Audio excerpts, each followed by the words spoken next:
Hey everybody! Here today with Heather Dart, who I call the Space Whisperer. Hey everyone. Yeah, she's so amazing. I can't wait to have you see what genius looks like. Today's segment is about genius at work.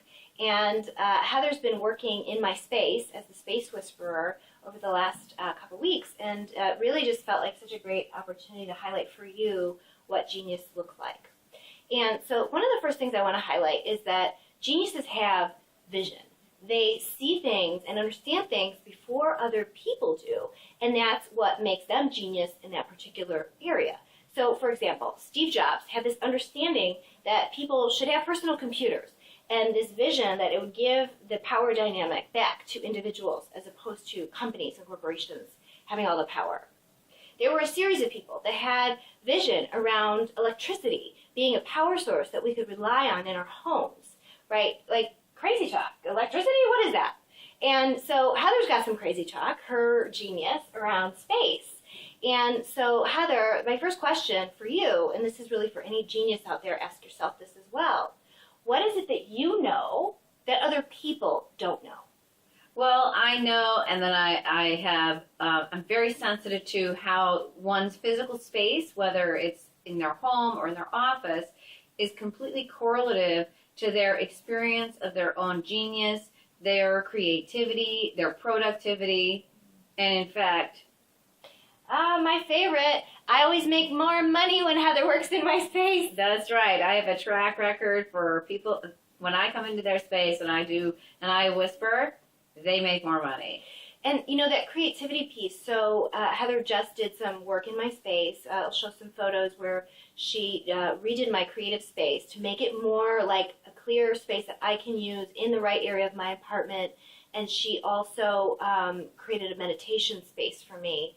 And that has provided this opportunity for my creativity to flow. And I just designed a new program, like, really quickly in a matter of a couple of days, which is something that had been brewing inside me for a while. And so I'm so grateful. It really is like I let you find your genius. Yeah! Cool. So, okay, another question that I have for Heather. Genius is something that we often don't recognize because it's just so ingrained in who we are. And it's also usually this vision, so there's nothing to really compare it to out in the world. So Heather, one of my questions for you is, did you now that you know your genius and you look back, did you have any instances in your childhood that really exemplify that this is what you're really great at? And why I ask about childhood is because we're unencumbered. We don't have those limitations on ourselves and what we should do. In childhood, we just do what's natural to us. So what are some examples? Well, you said ingrained, and I immediately thought, when I was 2, I made sure the space was clear at Christmas time by making sure all the wrapping paper got put away. Forget about the gifts. Wait. That's right. A 2-year-old little girl, ingrained in me. Not worried about what she's getting, what her presents are. Nope. She wants the space to be clean. Okay, that's right. Total that's right. Focus on Christmas, people. Let's get the wrapping paper out of the way. And when I was 10, my neighbor actually would hire me somewhere in the 7-year-old to 10-year-old range. My neighbor would hire me every summer to come organize their house and put everything in its place because they would leave for months on end. So my job was to make the house restore so that when they came home, it was ready to go. Wow. Yep. Wow. I mean, so who is asking somebody to organize their space? Like, so something must have been showing up in Heather that the people around her knew that this is something she could do. And that's really something you can look for in your own life. Absolutely. Like me, I was reading Dale Carnegie books and New Age books with my mother. I mean, what little girl does that at 10 or 11 years old, right? Right. Were you doing that? No, ma'am. And I was totally not concerned with the wrapping paper and no. I wanted the gifts that were inside. That's right. My mom was hiring me to clean her house. Right. Yeah. So, okay, so another question I want to ask that geniuses are facing is because we don't have an understanding of our gift being a gift, are there ways, Heather, that you, which I see with other geniuses, might have struggled around this gift?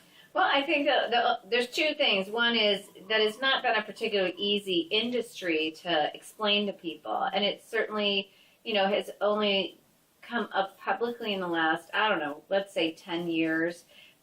So while people are starting to talk about it, understand it, and it's starting to be a more public conversation about hiring somebody to professionally come organize your space, half interior designer, half cleaner, but not really cleaning, but dealing with your space. And so there was that limit, and then I had my own limits of, you know, if I wasn't going to be the best at it, I didn't want to do it because I was so committed that your space be clean. Not clean like hygienically, but clean like your space be clean so you can think and create and focus on what really matters to you. And so you always knew you were good at this. I have known I've always been. Yes. Yes, I do. Yeah. But there wasn't necessarily an understanding of how to really bring it out into the world. Absolutely not. Yeah, I really just recently have started to really understand that it's a gift. Yeah. Yeah, it really is. So geniuses are human beings. And they don't walk around like, I'm genius, hello, look at me. No, it's like they're human, and they have this thing that they don't understand, and they're holding it inside. And so Right. I'm so grateful for you sharing your story about this. Thank you. Because this is what I want geniuses to understand. And the really cool part is what I'm teaching people, and I know this sounds like crazy talk, but I'm teaching people that you can get paid to be you, and it's fun, and it's easy, and it's not hard work. Like Heather was getting paid at 10 years old to organize people, That's right. and now she's doing it as her profession and in her life. So that's what geniuses are really looking for, is just to be themselves in the world and have fun and enjoy it. Yeah. So Heather, how can people get in touch with you? There's two ways right now. It's 312-371-6741 or heatherdart@gmail. You know what's funny? I actually know Heather's phone number. I just realized that in this moment. You know, when you know somebody so long that you actually, back in the day when you memorized phone numbers? That's right. I love it. I know your number. That's I right. could call you. No, If I didn't have my phone, I could call you. That's right. Thank goodness. Well, thank you, Heather. All right. And let's Thank you. say good night, good morning, everyone. whatever, to Hope all the to see geniuses you. watching. And go find your genius friends. There's going to be on my website with this blog, there'll be some information about programs to help you as a genius. Have a great one.